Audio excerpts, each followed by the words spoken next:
Hello, everybody, and welcome back to Star Trekking with Nerdy Up North. It is Goodwill, the Command Yellow, not a red shirt this week because I don't want to die early. I'm one of your hosts, Goodwill, and I am joined by the fabulous Graeme. Hello, Graeme.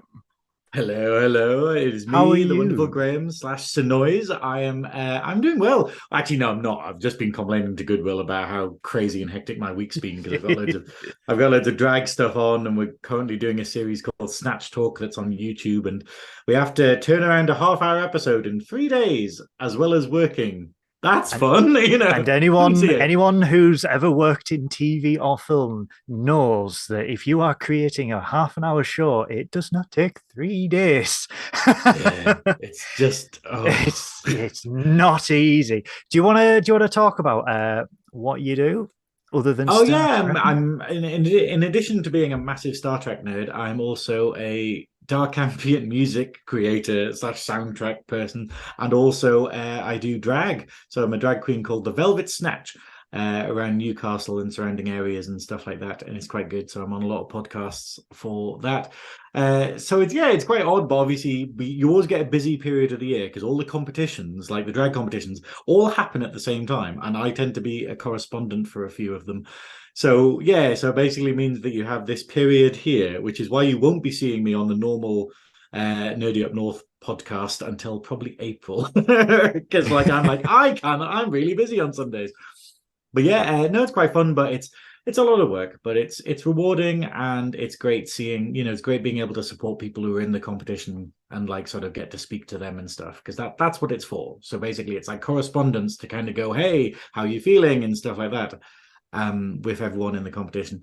But yeah, no, thank you for having me on this, and I'm excited to talk about this episode. Having Actually, I really enjoyed having this you one. on, you are my co-host. I know. You are I'm so used to being a guest, but I no. think the great thing with this one though is so many people tried to spoil it. Like so many people yesterday were just like, "Boba," and a mate was like, "Oh well, I'm not going to give you any spoilers," and then immediately gave me a spoiler. I was like, "That, Oh. why are you doing this to me?" Like mentioning like the villain of it, and I was just like, "I haven't seen them yet." Like it's like, "Oh, oh, they're in the trailer, were they? I don't." Well, shall we delve straight into it then for Star Trek Picard season 3, episode Yeah. 2, Disengage.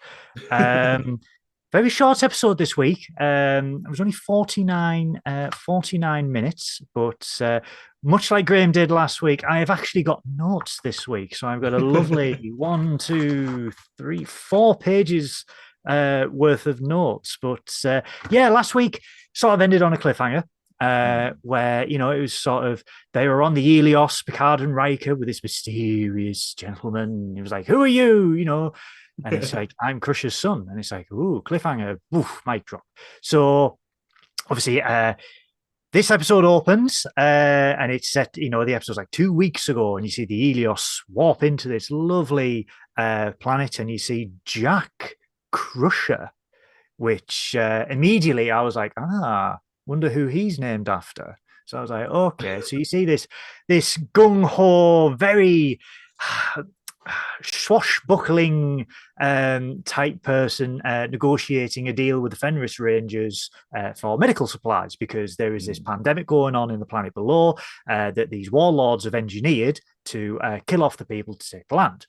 So this swashbuckling Dr. Quinn medicine woman in space, he gets inspected by the Fenris Rangers, and he's like, this is all I've got. I'm a medical ship. I've got IV. I've got this, and I've got Yeah. this. He's like, Oh, and these Romulan ale. guns.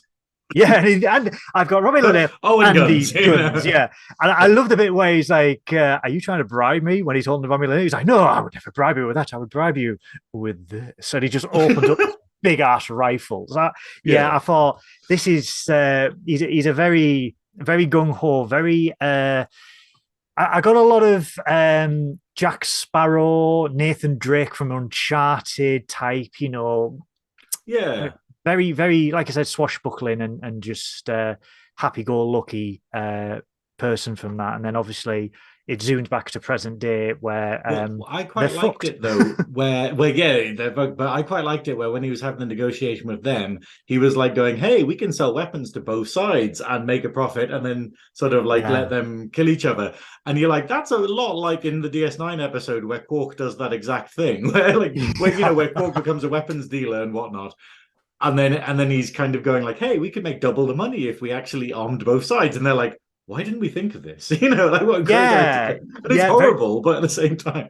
The rules of acquisition: war is good for business, and the other rule of acquisition, that peace is good for business. So I did like the little twist at the end of that scene where it's like the Fenris Rangers tips off to the woman that they've found Jack Crusher. And then obviously it goes back to present day where Picard, Riker, and Jack are on the Helios, and they're facing off against this ginormous ship in front of them. And, things are starting to get dire, and they're saying, Beverly's life support pod is running out of power. The life support's failing.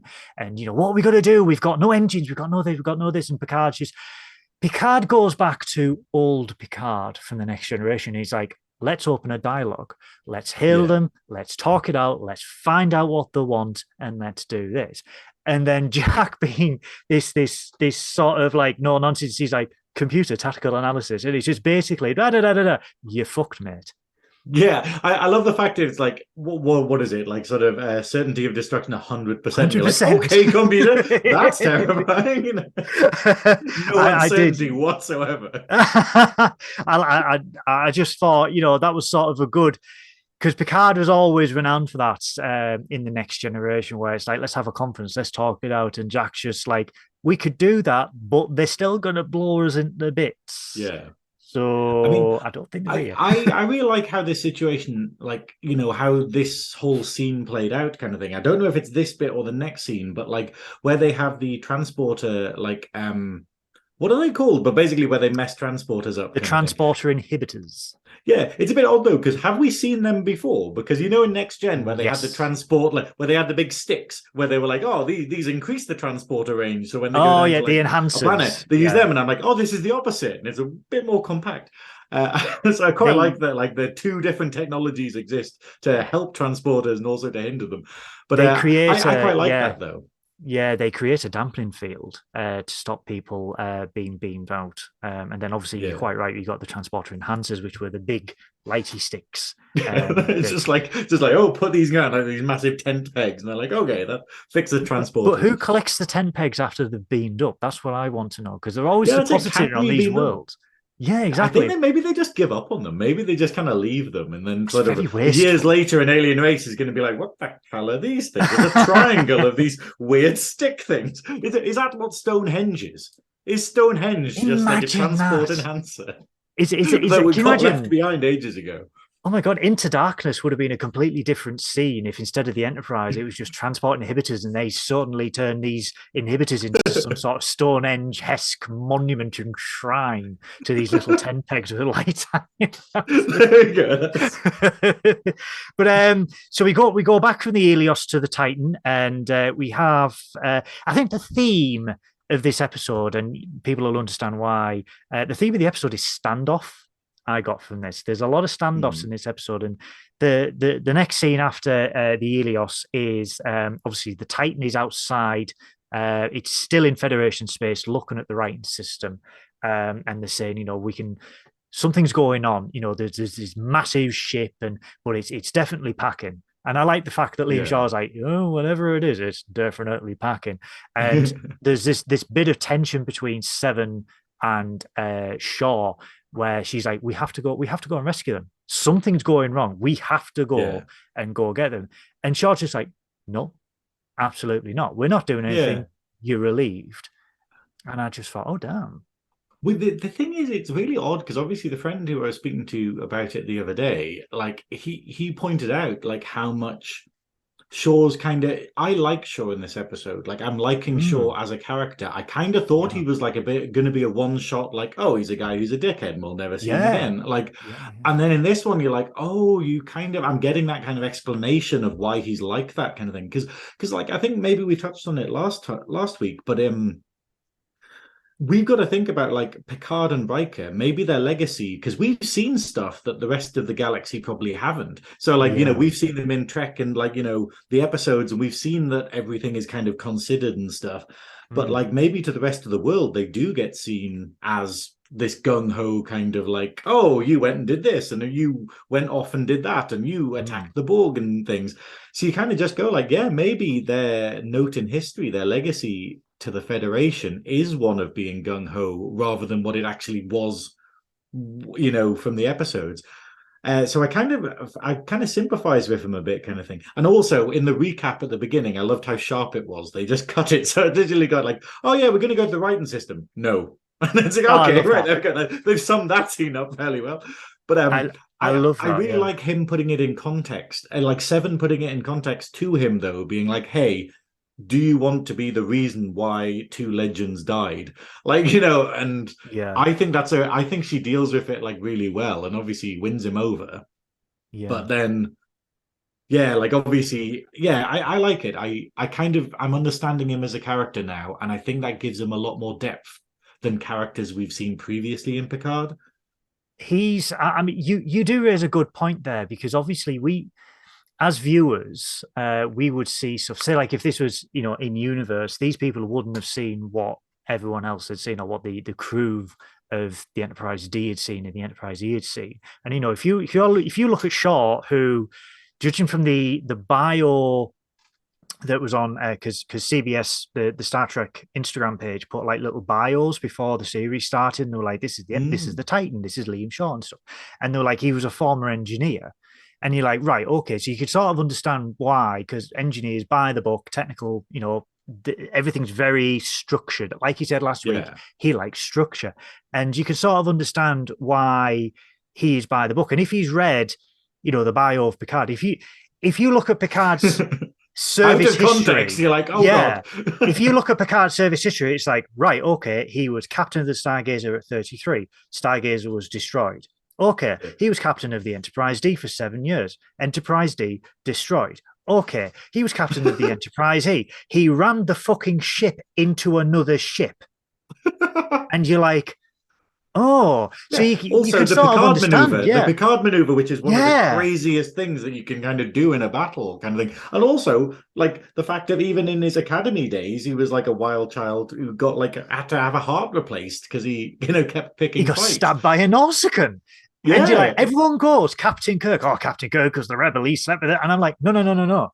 Captain Picard was the unhinged nutcase of Starfleet. Yeah. Kirk was actually really cool, calm, collected. He was Yeah. intelligent. Picard was just so rebellious and off the chain. No I wonder. mean, Starfleet's like profile of him probably isn't going to go like, oh, likes Earl Grey tea and what is it, and likes playing the little flute wearing weird, like playing his little flute and listening to classical music and stuff. And he's just kind of like, yeah, it probably isn't going to mention that, but it doesn't mention how many ships he destroyed. It's going to mention like Yeah. how many fights he got into.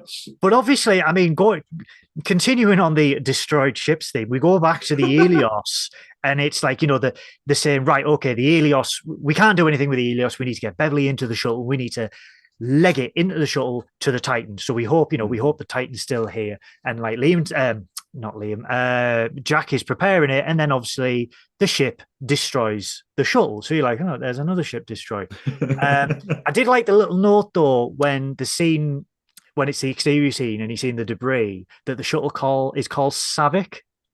Now, I a didn't little realize that. a little bit of lore for you here, Graeme. The original Titan. So there's been three Titans in Hmm. Starfleet. There was one that was commissioned in 2290 and was captained by Captain Savick, who was Hmm. the Savick from The Wrath of Khan, Search for Spock, and The Voyage Home. Right. Yeah. She commanded the original Titan. So it was a little nod to that, but it was also a little nod to Kirstie Alley. Yeah. May she rest in peace. Yeah, so there's been three Titans. So there was the Shangri-La class, and then Riker's the Lunar class, which is obviously built into this one. So there was that lovely little nod there. But again, another ship is absolutely bloody destroyed. Picard's reign of insurance claims is never You know what I mean? Yeah, Can to you be fair, imagine? I think he's challenging the Dominion for the amount of ships that he's destroyed. Like, It's insane when you take a step back and you're like, oh damn, yeah, he actually has like destroyed quite a lot. And they what pissed me off is like they gave Sidney LaForge stick in the first episode. Crash LaForge, you crashed 2 shuttles. yeah, She should have popped back and said, hang on a minute, yeah, hang Stargazer, on. Enterprise D, Enterprise E. Oh, wait, lads, you fucked up way more than I have. But I know there's that's no the horrible money. thing about rank, though. It's the fact that even if you're right, you're still not allowed to. Like that would be Oh, I totally out of know. place. But But I so then mean, obviously we go back to Metalis Prime. mm. Shout out to Terry, you egotistical little mink shoe for naming a whole planet after yourself. And we go back to Raffi on the Lasarina, reading the news report about the recruiting station being destroyed, 117 people dead. And a handler just basically saying, stand down. We know who it is. And she's like, oh, wait. Because it's I got his name. It was a Laroc Tuluco. They were like, this low-level Romulan separatist has done this, and she's like, "Are you really Yeah, telling me that this low-level pleb, for want of a better word, did all this? Come on, it must be someone else. It yeah, must be someone else." And the handler's like, "Stand down, stand down, stand down." No, no, I'm going to do it myself, and she just absolutely yeah. hangs up. Um, Nice quick scene, I thought. I mean, we got Raffi still reeling from what happened, and you can tell she's blaming herself Yeah. as she has done in previous series. Where she should be blaming her handler, but she does. She blames herself and she also blames the handler to be like, hey, if you give me a bone, like I would have maybe been Yeah, able to prevent this. Because I think throughout the episode, it's clear that they're doing, the intelligence is hiding something where yeah, it's clear that it wasn't this guy, and they're just like, oh well, we're not going to investigate it. So I know I'll be a bit annoyed if it turns out to be another like Federation conspiracy or something, where it turns out to be like, oh, it's another inside job or something. Like, oh, little bugs like in the it, mouth. well, it's a because obviously season one was like, oh, there's traitors in Starfleet, and you're like, great, we've Yeah. done that. And especially what I was saying last week about like going, why are there no good captain? Why are there no good people in Starfleet anymore? Um, I but no, hope I that's have to not the say though, I am case. absolutely loving Raffi in this. Like, I gave them the stick, but it's the fact of I didn't think they got used as a character much. But all of their scenes in this episode, I'm like, this is what Raffi needed. Raffi needed time on her own, doing stuff, showing emotion without being like a sort of responder to someone else's conversation. Like, Yeah. and I really like this. So yeah, Raffi's very much grown on me through this episode. It was a nice quick scene because then we snap back, we snap straight back to the Titan and the Shaw's in the ready room and Seven comes in because Seven doesn't give a shit. She's relieved. What are you gonna do? So she Well, she's just already given up. Like we saw last week, she's a bit like, man, I'm a bit sick of Starfleet. she's So well and truly checked out. Yeah, I mean, I put that down to Rick Berman, and I know Rick Berman's not in the universe, but I still think she's still pissed at Rick Berman for putting on that spandex. Do you know? I think this all stems from that. yeah, So she goes into the ready room and like you mentioned earlier, she does that great speech to Shaw where she's like, "You could be the hero that saves heroes, or you could be remembered for letting letting yeah. heroes die." And I I mean, thought, what God, we've God seen, damn, like the whole thing about if we take one thing away from Next Generation, it's that the job of a Starfleet captain is to run around trying to control insane admirals, because that is every plot in the Next Gen. Like everything yeah. is literally like, hey, we made a spaceship that has a cloaking device, but it's all messed up. We need a captain to come and like help us out. It's like, it's we've decided that like Data's like sort of not really a person kind of thing. Like we need to, and it literally, so now Picard is on the other side of that, where he's the crazy admiral coming along and messing up like a captain's day. And you're like, yeah, sure, these are the rules. This is what being in Starfleet is. Yeah, and it's again another really quick scene that just snaps straight back to the Helios, where it's like all hope is lost and they're being tracked in by this mysterious ship, and then obviously the Titan just zooms in and cuts it, That is cuts the great. beam. That I That is love a that good so much. scene. Yeah, that Yeah. was very because I mean, this is a trope in Star Trek where it's just like oh, there's another ship coming in, blah blah blah. But the way that this is done, it's just Yeah, literally zip, and it's there. And Shaw's like, yeah, okay. And Shaw, this is for me when Shaw starts to take on another dimension for me, because he's like, he doesn't want to be here, but he's like, God damn it, I'm not going to be that person. yeah. I'm not. I am a dick, but I'm not going to be that much of a dick. So they do the analysis and they try and beam them up with. They've got those transport inhibitors, and Picard's just like, oh fuck it, just shoots them.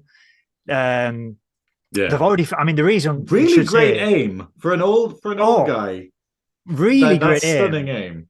But I should say the reason why they've got transport inhibitors is obviously because they try and beam up Jack and no one Yeah, else, and that's how they're like, they're not after Beverly, they're not after the ship, they're after you.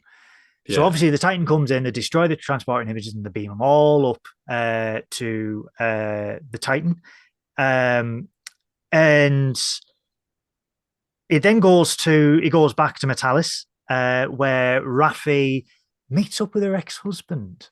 yeah. I'm really confused about it. Like, I'm gonna speak from a gay perspective for a bit. I'm a bit annoyed that there's no gay characters in Trek, and it's literally just sort of it's like bisexual women, and it's just this idea where like Seven's like, I don't know, and it feels a bit weird that they kind of flipping the characters around a lot, where they're going, oh well, they're women, but they're bisexual when we want them to be. And it's like, and obviously that is a true thing. There's a lot of bisexual people in the world, but it feels a bit annoying not to kind of just be like, look, okay, this person, is a lesbian, or this person is straight, or whatnot, because it feels a bit, maybe I'm too cynical about it, kind of thing. Mm. But then again, Raffi's like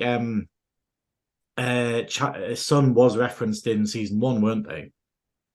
And whatnot. I think Raffi's, that's why I'm yeah, annoyed. Like, as a gay yeah. person, I'm annoyed about the Raffi and Seven thing, that it seemed to be thrown in season one as fan service, which is more insulting than it is helpful. Uh, and then obviously they kind of did some stuff with it in two, and then they've forgotten about it in this one, and they're like, oh yeah, by the way, here's your husband and kid, and we're going to go pursue that kind of thing. But I got a bit annoyed with this scene though, because it's one of those ones where I don't get why he gives her a bizarre choice.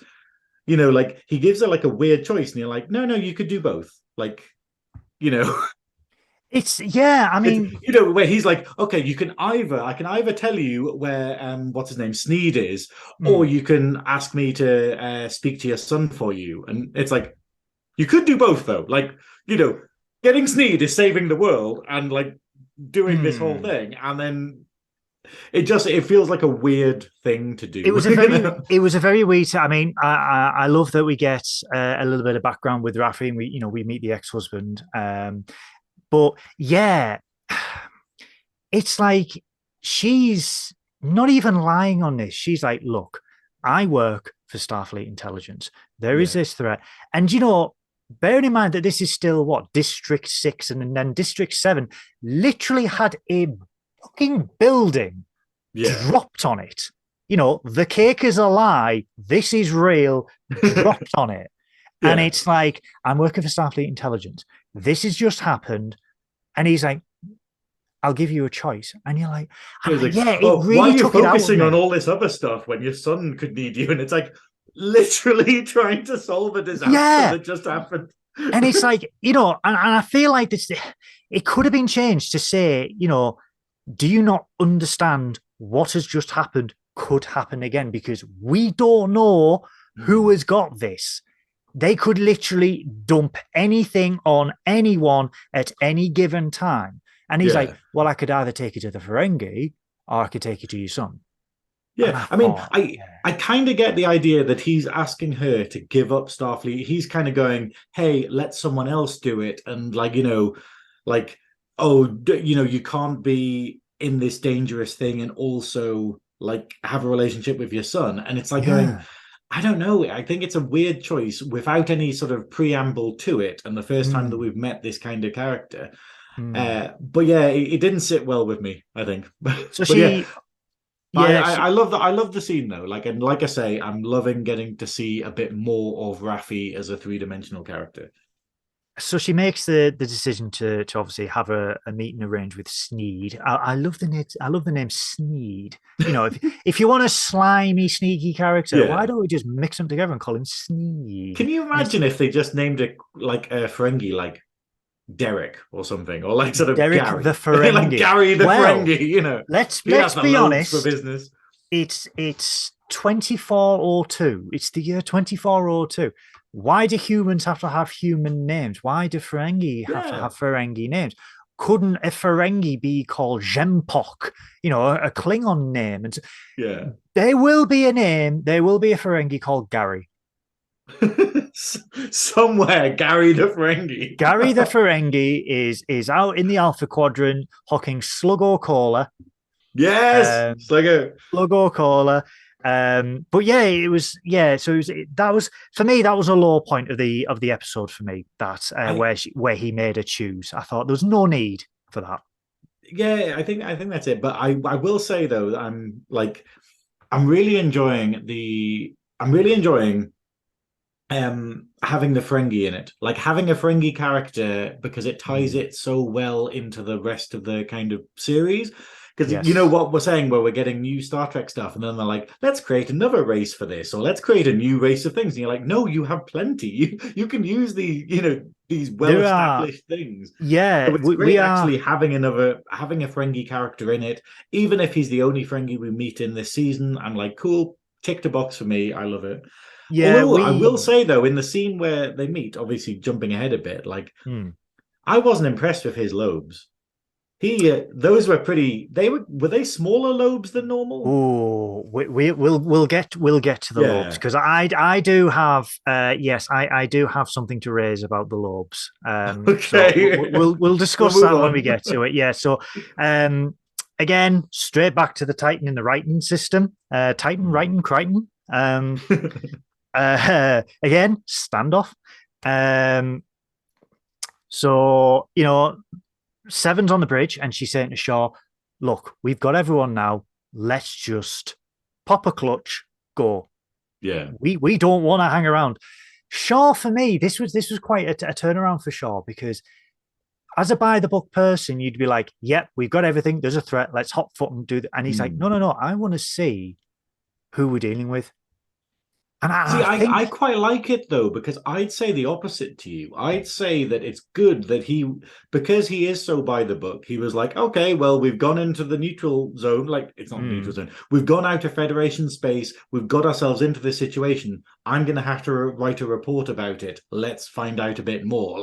That kind of oh, felt a did bit more yeah. by the book rather than being like, yeah, yeah, we jumped around and we did all this and we got ourselves in danger, but let's just skirt over that. So I do kind of like that, like this happened.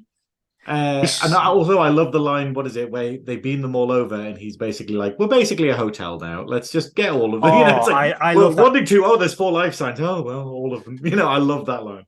I got serious dad energy from when he said that. Daddy Daddy, energy. you know, when you've had a father and it's like you got your friends around. Oh wow, yeah, come in. It's like an hotel now. It's like Grand Central Station in here.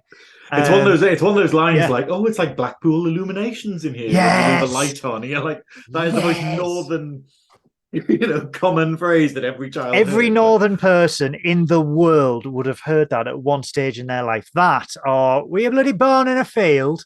yeah, You would that's have, yeah, you would have that. But this scene for me was my favorite scene because we finally get to see Vedic because her ship comes bounce about to the Titan, yeah.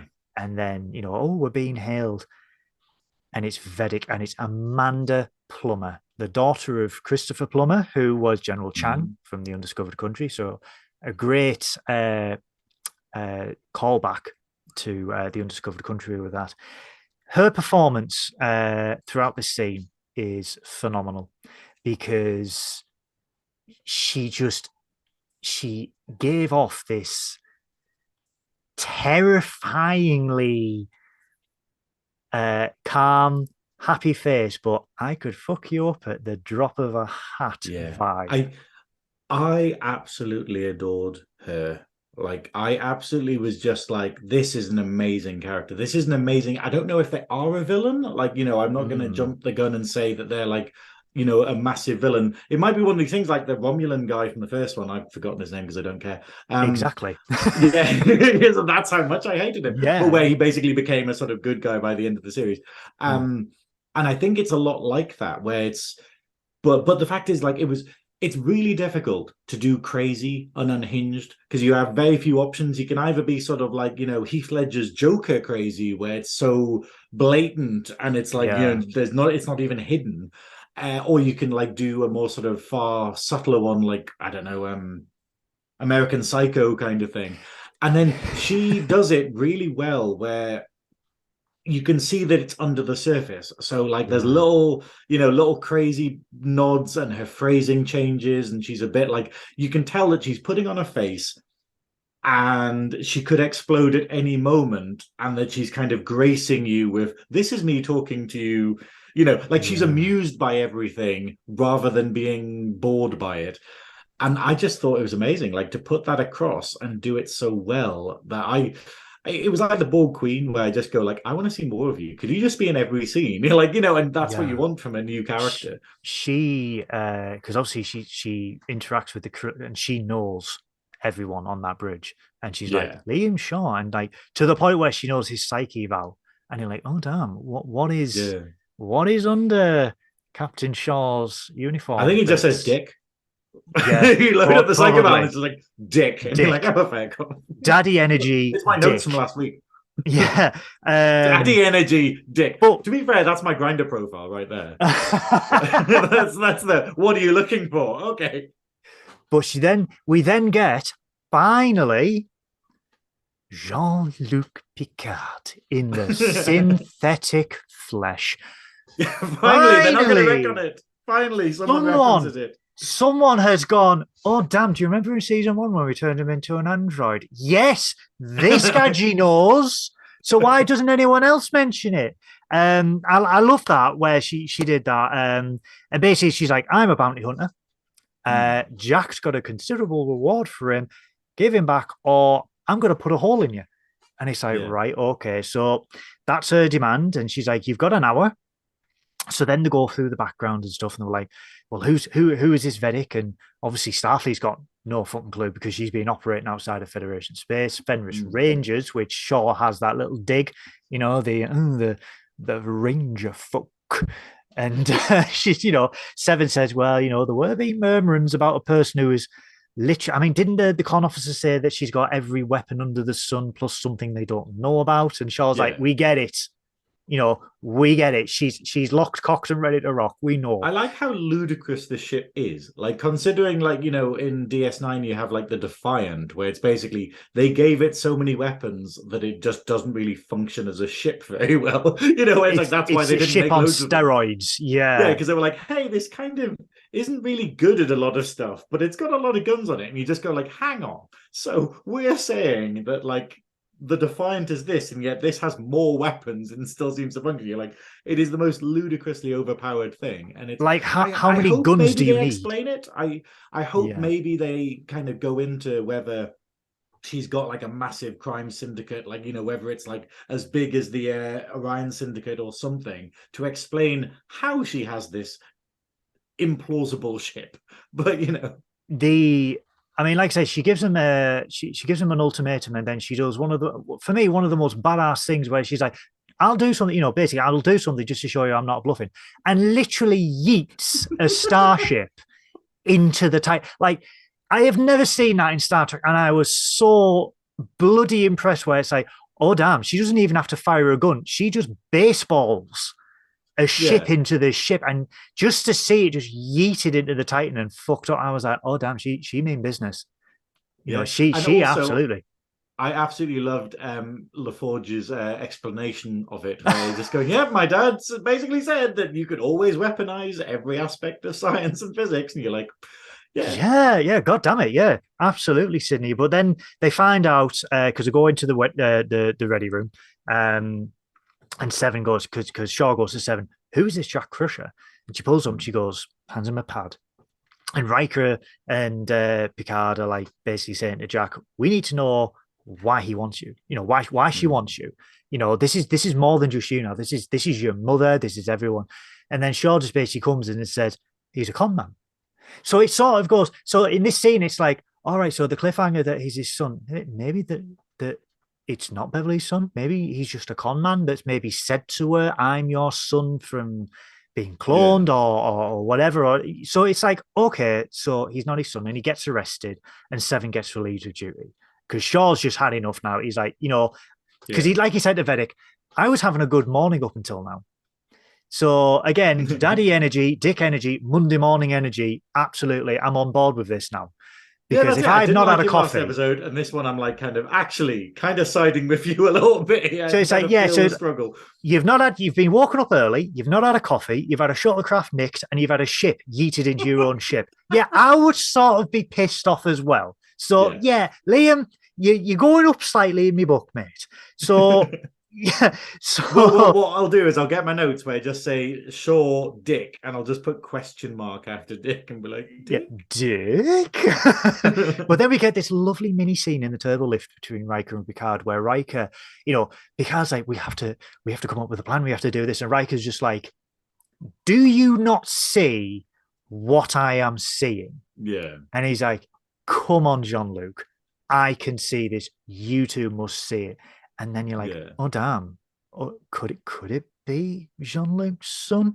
And then move on to obviously the It's kind of interesting because with that like that potential reveal, it did make me go like, actually he is very much like that, because I was kind of going, oh, he's not really, is he really like Picard? And then you think about the previous scenes and you're like, yeah, pretty much. Like if Picard hadn't have had the incident with the Nausicaans, because obviously we've got a whole episode with Q and whatnot yeah. about like Picard was a wild child, and then if he hadn't have had that incident, he wouldn't have Mm. become the tame thing that he ended up being. And it's so weird kind of going, hey, if this is his son, this is basically what he would have been like. He would have been like like Off the chain, swashbuckling adventurer yeah, and seeking that's out kind of fame what and we fortune. Yeah. see. Like, and so that's why the scene with the transport dampeners was so good, because you got to see like, the wild sort of, hey, we can fight this out, we can do something, we can escape, like panicky Mm. kind of thing. And then obviously then Picard actually being like, nope, let's sort this out, right? First things first. And it's interesting that, like, yeah, it's kind of seeing I, that other part of Picard, that other side of Picard, I think. I love that because obviously we stay on the Titan a little bit more, and they have the little turbo lift scene, and then Picard goes to the brig, and Picard's got this one on one with himself and Jack, Yeah. and he's just he wants to know, why does this all powerful bounty hunter want you? And Jack's like, I don't know, daughters, Yeah. daughters, fathers, yeah. Yeah. Low level gangsters, yeah. Not one of the most powerful people in the galaxy with more guns than Navarone. And he's just like, Yeah. okay, right, fine. And then it all boils over, and then just Picard goes, "Who's your father?" And then Yeah. instantaneously, it's like without thinking, I've never had one. And you're like, Yeah. oh, And Picard's like, oh, piss. Although it could have been yeah, phrased as, who is your daddy and what does he do? Which is, yeah. the only acceptable way to ask that question. But then we see the glimmer there in that scene where Jack is like, he's still concerned about Beverly, and he's like, he's still saying his mother, his Yeah. mother, and he's willing to sacrifice himself. And he's like, if sacrificing me means my mother is safe, and all this ends, and this conversation ends, I love that Mm. bit. Then all the, that's it, we'll do it. But then after this scene, which I thought was brilliant, we go straight back to Metalis Prime, and Mm. in one of the better scenes where she goes to meet Sneed, who cracks her open a what, Graeme? Sluggo Cola, the Slimiest slimiest cola in the cola in the galaxy. galaxy. Which is wonderful. I would like to know whether it is still the slimiest cola in the galaxy, but I love that this is just a nod. This is the kind of fan service. Like, it's not the kind of look at what we're doing for the fans like that you get in a lot of stuff. This is literally like, if you know what it is, you'll get it. And I love it. I'm wondering whether the beautiful Lumbar, one of the only women I will probably sleep with, whether her advice works and it is now her drink. Oh Uh, damn! yeah, or not. I don't know how it's marketed in this kind of thing, but obviously, hopefully, it's still doing I better mean, than Eel Vassar. if anyone who's actually worked on Star Trek or anyone from Paramount is watching, moderating, watching, and waiting to take us down, Yeah, you are really, really missing a trick with a Romulan ale drink, which you used to yeah. do, Slug or Cola, Canar. Come on. What would I always wonder this? Sorry, I'm going back to DS9 again. What does Canar taste like? Because I think it might be port. For some reason, every time I see Port it, I think it syrup. might just be green port. Port syrup. Yeah, Yeah, absolutely. They're yeah. missing a trick here. Lay I your like it. pancakes Well, with some Canar. Come on.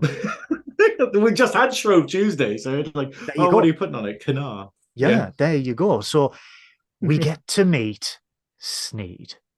Now, let's, Graeme, talk about the lobes. The lobes. Do you reckon he has the lobes for business? Because they are tiny as anything, Hmm. no.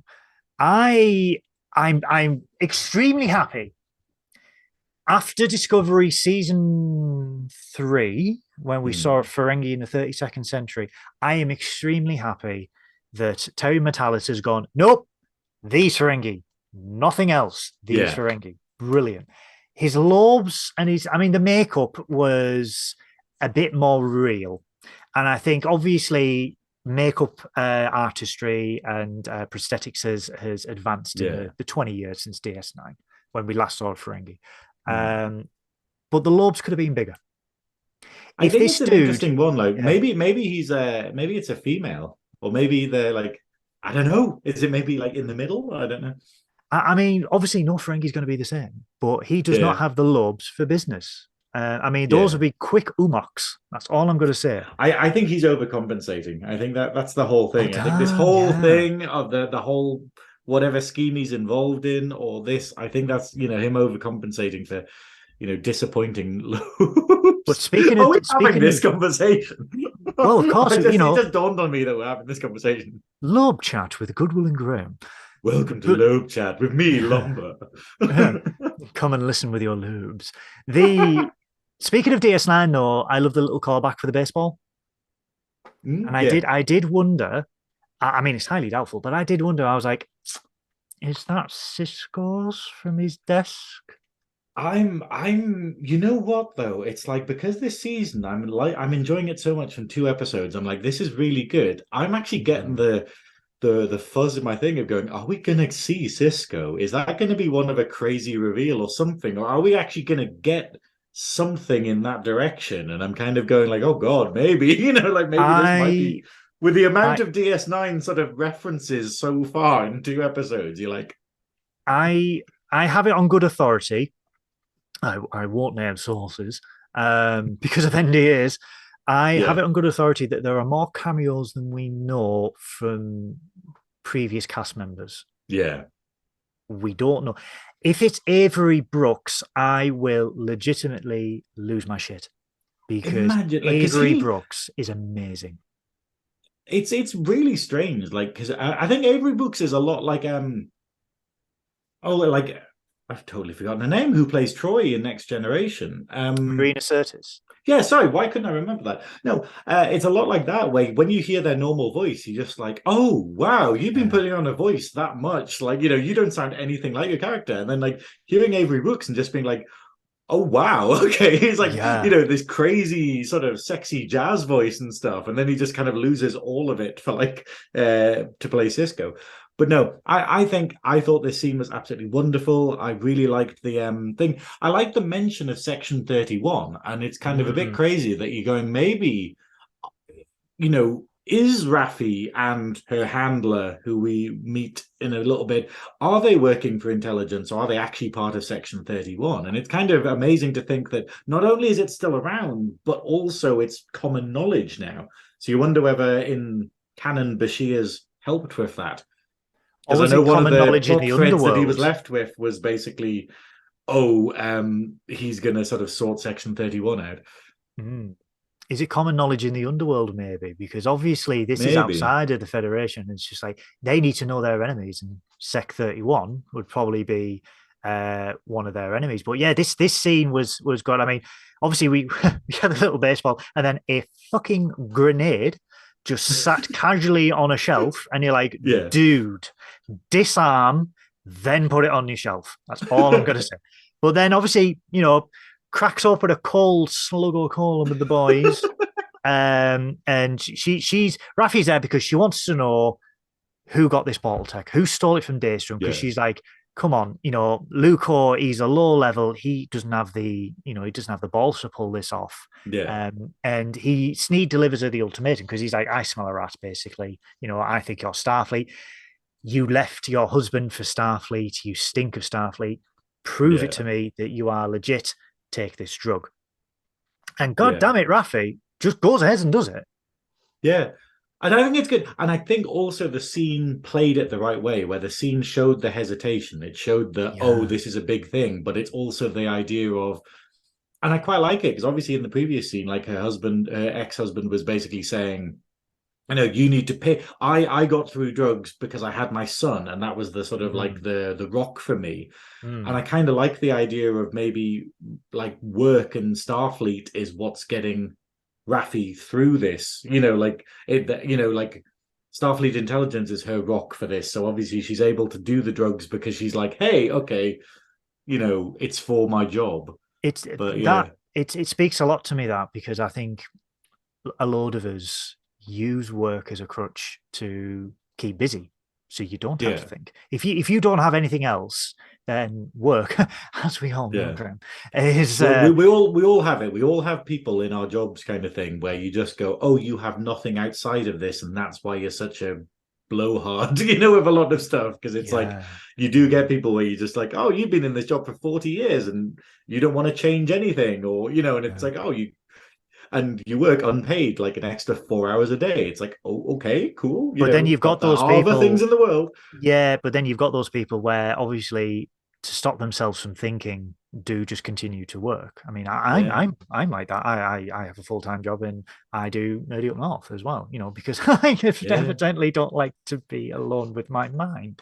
So I sort of got that, but she takes a drug, and then he calls it, what does he call it? The splicer, where like it feels like you've been taken apart and then dragged back together. And then he asks her who you're working for. Why would you want to take that? Like, maybe I'm not a big drug user, but it's this idea of just being like sort of go to a transporter. What? That sounds horrible. If you want to be taken apart and put back together, transporter. That's all you need to do. Actually, I'm going to reference, is this the first time that we've seen proper transporters like done this way? I can't remember, because how they kind of changed the graphics up in previous seasons? Yes. This felt like proper transporters. Like, it felt very much like the whole beam down, and I loved all of the little sound effects throughout the episode, like, where when Shaw addresses the whole crew and it does the little whistle thing. I'm just like going, little nods like that were great. But anyway, so it's so obviously, so she takes the drug and he asks her who you're working for, and she's like, Uko, and he's like, oh, you're a seasoned addict. And then you get the reveal where he's like, well, you can't be working for him because I've got his head in my fridge next to the slug of cola. And you're like, oh damn. So then out of nowhere, we see a blade going through a Romulan or a Vulcan with green blood, and shit's going south. Raffi's getting higher and higher as a kite. She passes out, and all she sees is this silver-head figure, and he's slicing, and poor Sneed, he rest in pieces because his head gets taken off. Yeah. And she gets picked up, and who do we see? We see Daddy Worf. Daddy Worf. In his grey-haired silver fox glory, and we get that goddamn Klingon music where it's like, I told you to disengage. It's like, da, da, da, da, da, da. I got goosebumps. I'm getting goosebumps now. Just remembering that, and I'm like, oh, it's Worf and he's back. The only problem is, obviously, like, I agree with what you're saying. Daddy Worf, wonderful sort of like silver fox and stuff, but no, I don't feel happy about referring to Worf as a dad, considering his track record. Like, we won't go into it, but like, Alexander who? Yeah, if anyone deserves not to be a daddy, it's Worf. Just like, oh, I forgot you existed, Alexander. Oh, wouldn't it be class if Alexander comes into this series? See, I quite liked it. I mean, DS9 again, but in Yeah. DS9 where they actually expand Alexander and they give him a lot more character when he's grown up and stuff. I'd really like to see more of that. I don't know what the actor's doing. I, don't know if they're still like around and stuff. But it's the idea of it would be interesting to expand on that. But obviously, yeah, It would be. I parenting is think not a good thing. A reference for Worf. it would be something good to tie up on. And obviously, we don't know what Worf has been doing for the last 20 years because the last we saw, he was a Klingon ambassador, and then he rejoined Starfleet. So we don't know why he rejoined Starfleet for Nemesis, and then that was it. So to have Worf, I was like, yeah, here we go. The Organg's getting back. But then we get And also, to I love that this scene, we finally get to see Worf actually kill people. Because obviously, the previous thing in previous series and stuff, where it's like going, hey, he's this amazing warrior, but you can't really show blood. You can't really have him killing people or anything like that. You can't have him using a bat'leth properly. So it's actually kind of refreshing to be like, yeah, here is what would have been happening in the next gen episodes and DS9 episodes if if it was after the watershed. as long as there's no barrels perched on a high-rise shelf that will God, break his he back. probably still has nightmares about barrels. His greatest foe has always been the goddamn barrel. But then so he carries off Raffi, and then we get to the final scene, back to the Titan, where they've got 15 minutes left, and Picard goes back to Shaw, and he's like, we're gonna have to come up with a plan. We're gonna have to. And Shaw is having none of it. Shaw is like, look, this dude is a con man.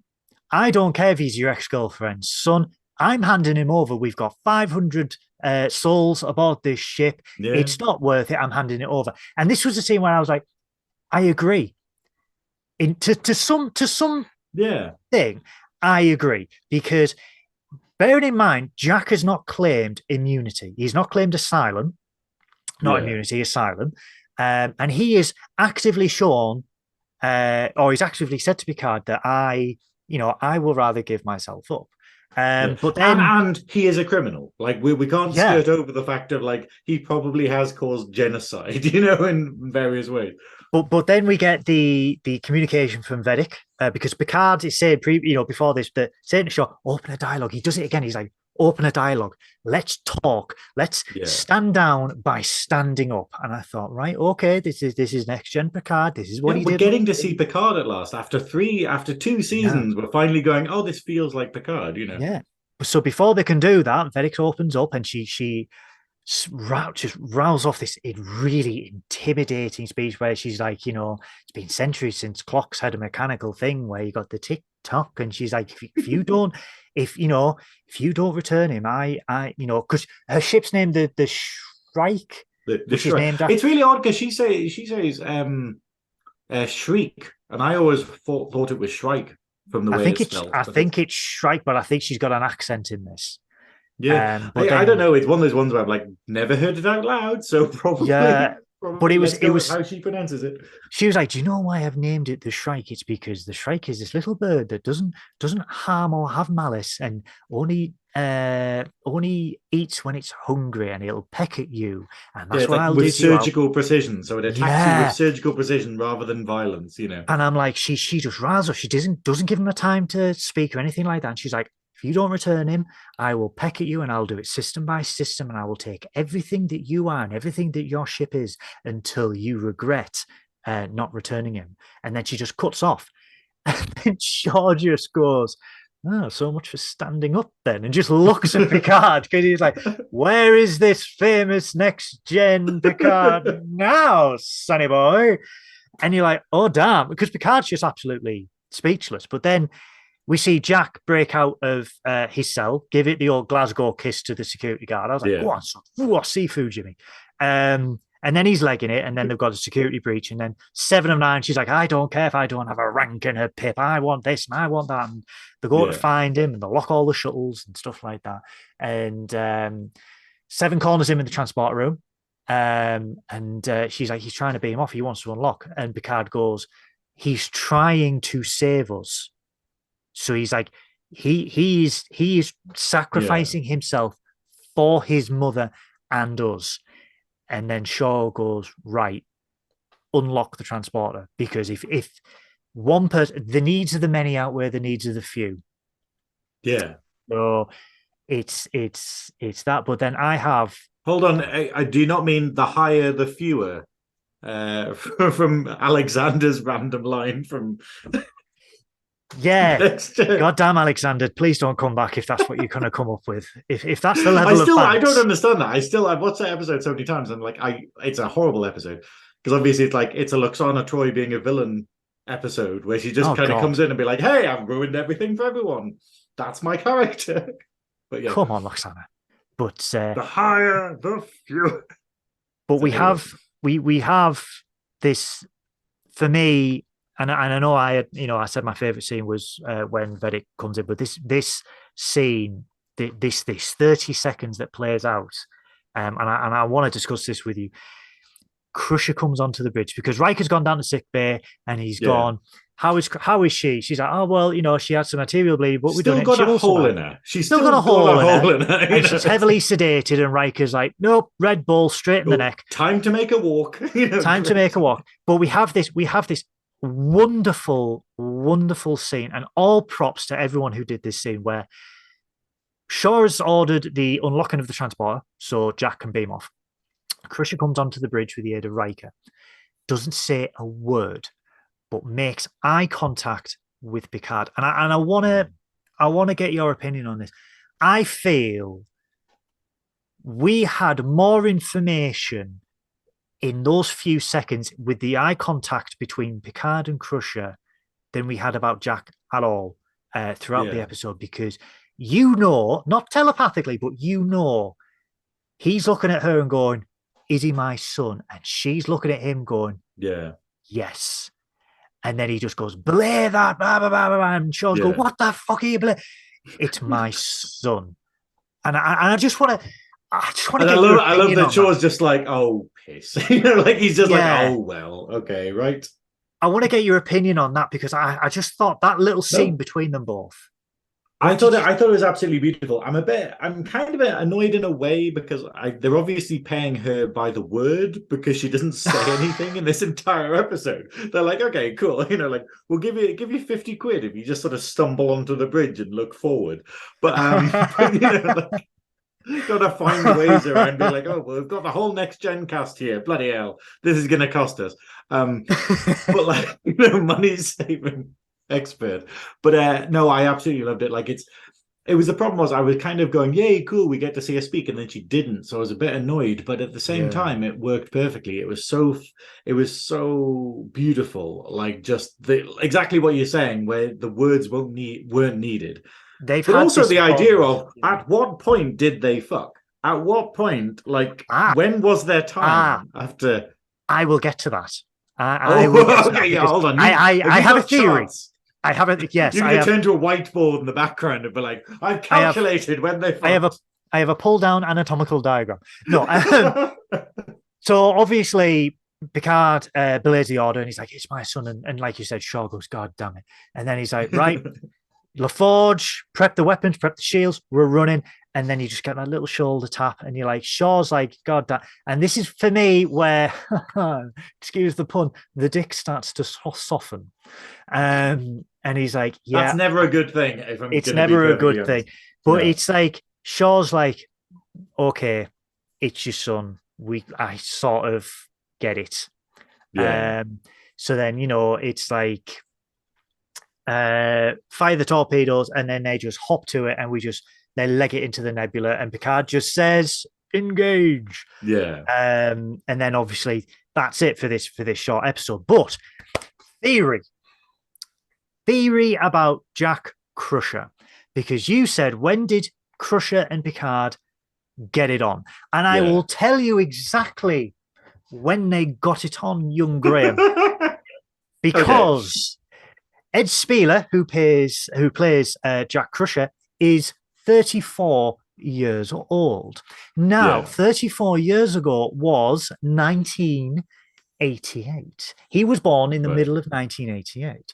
Season 1 of The Next Generation, we had Beverly Crusher. Season 2, we had Dr. Pulaski. Yeah. Where did Beverly Crusher go? She went back to Earth. Yeah. Why did she go back to Earth? Because she had an argument with the producers. But, We know that. yeah, But but in universe, well, no, I she went back think to be the head of Starfleet Medical, didn't she? I think it was either the head or something to do with Starfleet.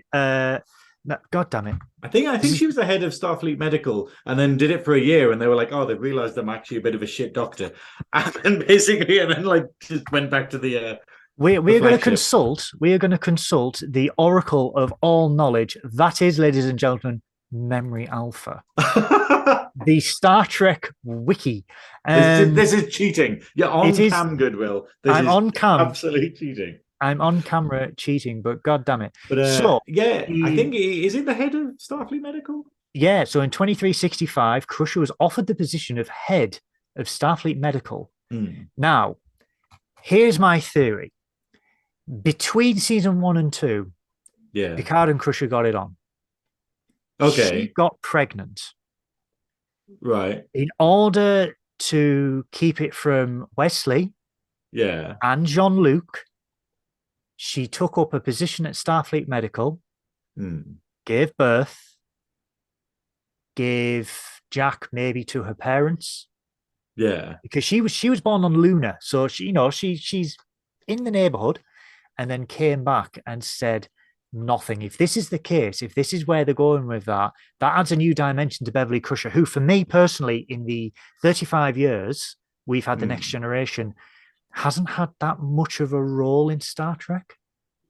No, really hasn't. Like, I see. I think it's a nice idea, but I don't like it. I think it sort of hurts the character too much, because obviously I think the wonderful thing about Next Gen was the slow burn relationship between them, where it was the idea of obviously the sexual tension between them, and also that she's still kind of forgiving him for like letting her husband die in a weird way, and and the same with the relationship with Wesley. But then, like, and it's the fact of, I can't imagine them actually having sex in that time period, but I think maybe afterwards. So maybe sort of between the end of Next Gen and the first movie or something. But I assume it happens like after Nemesis, because like what's the episode called? Well, I think it's the last episode of TNG or whatever, where it goes into the future. Is it the one where they go into the future, where they've got to kind of sync up all of the timelines? Where Q shows them an alternative future where I mean, but in that, like, doesn't Beverly say, "Oh, we tried again, like we tried to have a relationship and it didn't work, like it didn't actually work," and then and so you see her after they've already tried. So it kind of suggests that maybe after Nemesis, they're like, it's not immediate that she buggers off, but basically there's like a period where they do. I think that'd be easier. And obviously, yes, that does mean that he's going to be younger than the actual actor. But we could say that, like Jack Crusher's like 24 or something, and it's not. I don't know. I mean, I think isn't Picard only meant to be like 30 something in Next Gen? Like, no, is he 40s? No, he's in his 50s. Bloody hell! No, sorry, really? no, I do apologize. So Patrick Stewart was in his 50s when Next Gen was filmed, and Picard was always portrayed as being 10 years older than Patrick Stewart. So because Picard was born 2303, 2305. So he was late 50s, early 60s when he took command of the Enterprise D. Wow. I always assumed he was like sort of 30 and his hair would fall down. No, in Picard, he's at the moment, if it was 2402, this takes place. And he was, hang on, then that makes less sense about how he's actually managed to have a son, So we're saying that he's probably about 70. Like, if it didn't happen when you're saying it did, then like, was he like 80 and still managed to, do the business? Well, there's two possibilities. So there's either, I'm going to say 3 and hear me out with a third one. I love literally, we are talking about like in great depth about this sex between. Yeah. So obviously the first series episode, The Naked Now, which is a tribute to the original series episode where they get the love drug. They get the love drug, and obviously, and we find out the Data is fully operational and programmed in multiple techniques. God damn it, Tasha. I don't know who I'm more jealous of, to be fair, because Tasha Yar's a hottie, but also Data is, as you say, programmed in multiple forms of. Or Queen. But so I think it's either going to be during that time at the Naked Now, but again, it doesn't make sense because she would have had to be pregnant and hide the pregnancy whilst on the starship, or they had some sort of romantic affair between season 1 and 2. She left for Starfleet Medical whilst pregnant, which would sort of tell it, because like I said, Ed Spieler's age is 34 and season 2 started 34 years ago. So I'm for Terry Matalis to get someone to be 34 years old, be an excellent actor, look like a young Patrick Stewart, bloody hell, someone pay the casting director for that, because that is dot on. Or like you said, after Nemesis. Once I saw it, I'm gonna give you another theory that I think might be it, that I think would be great, but it's the fact of I think he did great. Like, I wasn't that keen on him because I'm like, oh, it's another London actor who's like, sort of, oh, they're being a cheeky chappy, and I'm like, haven't seen that before. But the fact is that as soon as I started seeing it, I was like, actually, they are acting a lot like Picard. Like, like in that kind of, not the Picard we know, but the Picard that we knew existed and could have existed. But young Picard pre-Nautican stabbing. That's it. Like, but that's the thing though.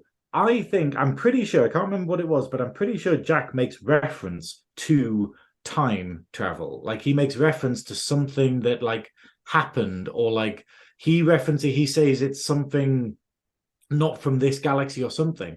So I wonder if maybe he is actually mirror universe, or he is from a future timeline or something where Beverly and Picard did get it on. And that's what's happened. So basically Beverly is sort of picked up her orphan from like another universe, and that, obviously that would be a great thing. It would be a great reference to the mirror universe in another series, because obviously we did get it in Voyager. Voyager did have it. And did Enterprise have mirror universe? DS9 had mirror universe. Voyager didn't a lot. They really abused the mirror universe. Voyager didn't have mirror universe. Enterprise did in the Mirror Darkly. No, Voyager has it, doesn't it? Well, it's got the one where, when it's as Janeway and she's got the black gloves, and the only way that they make her look evil is they give her black gloves. And you're like, there we go. That wasn't the mirror universe. What that was it was where it was 1,000 years into the future. No, it was 700 years into the future, and the doctor's EMH had been triggered because it was artifacts in a museum, and it was like, obviously, with time, things facts and figures get. Oh, yeah, you're right. And they were like, she was a tyrannical, because it was actually the people that lost the war interpreted history in their own way. And they said, oh, this Janeway, she was a tyrant. And the warship, Voyager, and latex glove Janeway, still with the coffee man. I class that as like mirror universe, because it's the same kind of thing, but you're right, it isn't actually the mirror universe. But I think that might be it. I think it's the idea, and that's where the story's gonna lead us, I think. And that would probably explain Vedic? Yeah. It's so odd that she's called like the same thing as the Bajoran priests, and he's just like, okay, so, but with an I guess. But I think that's what it's going to be, because I think it might be a bit too complicated to be like, hey, will they, won't they, kind of Scolder and Mully, Mulder and Scully, like, will they, won't they? And then they'll start saying, yeah, they totally fucked between films, and you're like, oh, great, okay, I'm going to propose one more theory for you. We can have a couple of episodes before you propose to me, Goodwill. I mean, buy me a drink first. So one last theory: it's Jack Crusher's clone. Oh no! Because we did see the hang on, isn't that one of the DS9 episodes where someone makes a clone of themselves just to get it killed? Sorry if I spoiled the third episode of DS9 for anyone there. But, spoiler. Yeah, but I think that happened 20 years ago, but I 30 years, Christ. 30 years ago, this year. Last January, 30 years, DS9. But I do think it's either, for me, it's either they boinked between season 1 and 2, and that's why she left. I think that would, it didn't need to be explained because we already knew she was doing Starfleet Medical. But if that's an extra layer, okay. He's either a clone of Jack Crusher,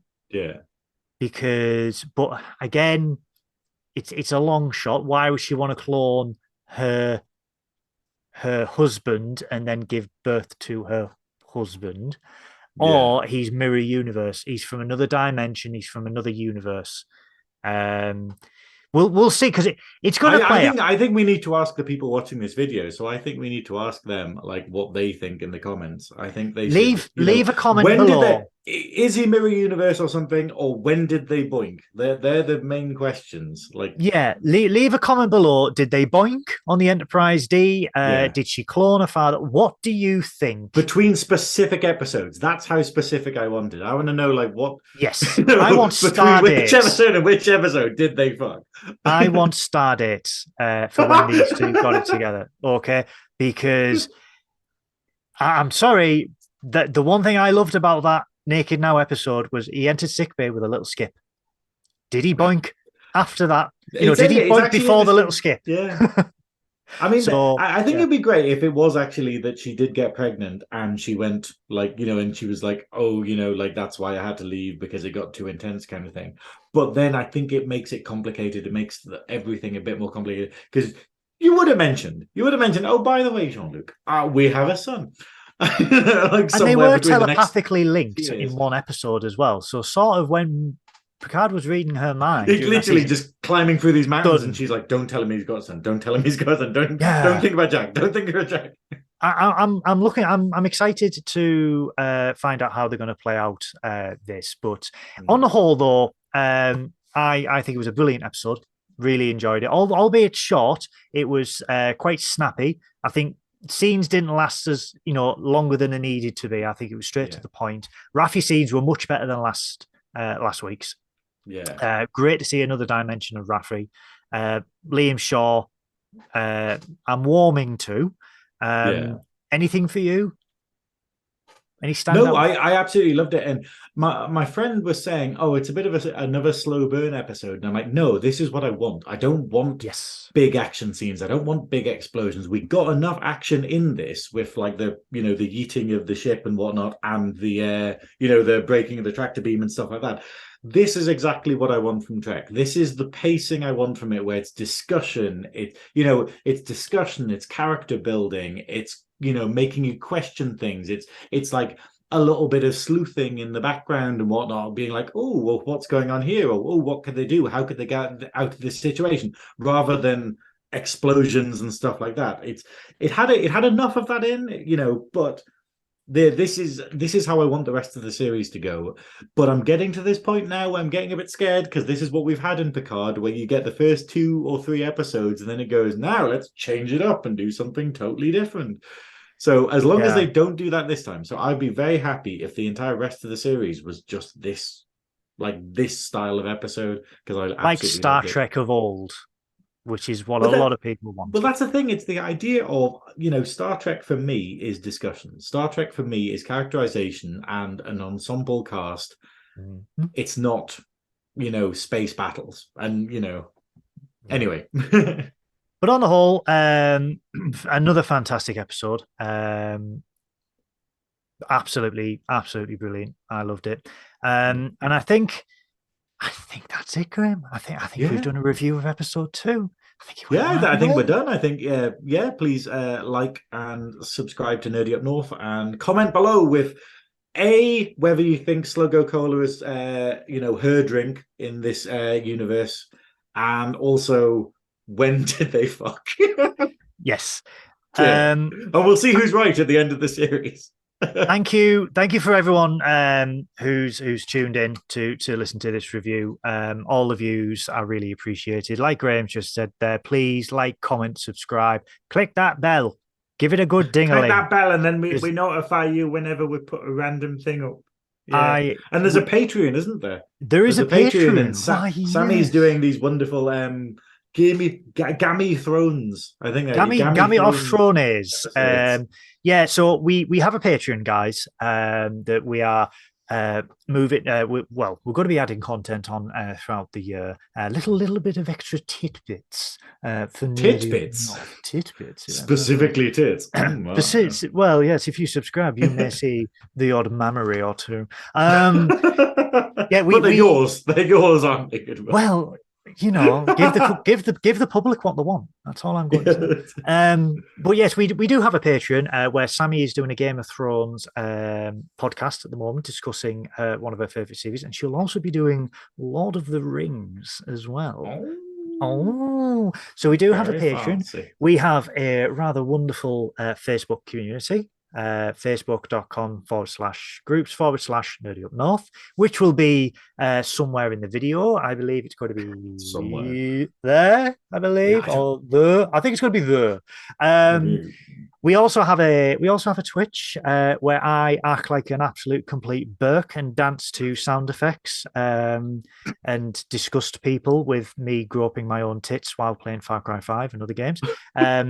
Jake is Jake is playing lovely indie games. We do have obviously the podcast every Sunday at 7:30 live with the podcast team and many special guests. We're also doing special podcasts working with local businesses. For example, we have got one with Be More Geek, one of the biggest nerdy stores, do you want to say, in the region? I'd say so. I'd say nerdy. Yeah. The geek. Well, the right is they've got geek in their name. They're a geek store. They're a geek store. So we've got the lovely Be More Geek, and we've got loads of wonderful episodes coming up. So, like I said, we've got YouTube, we've got Facebook community, we've got Twitch, we've got Patreon. We are looking to do loads more. We want to cater to everyone's tastes. So keep your eyes peeled on all the usual haunts. But I want to say thank you so much for Graeme for joining me today. That's it. I love how this episode is going out in a couple of days, but I'm immediately going to start streaming on Twitch after this. So so you can follow me on Twitch at Synoiz, SYNOIZ. Do you want to promote everything else you do? Oh yeah, well I've already did it at the beginning, but follow me on the Velvet Snatch. Just search that and it'll come up with all of my media for everything. But it's been wonderful. So I'll drink Sluggo Cola. Drink Sluggo Cola, guys. Thank you very much for everyone, and we will see you next week. Bye-bye. Bye.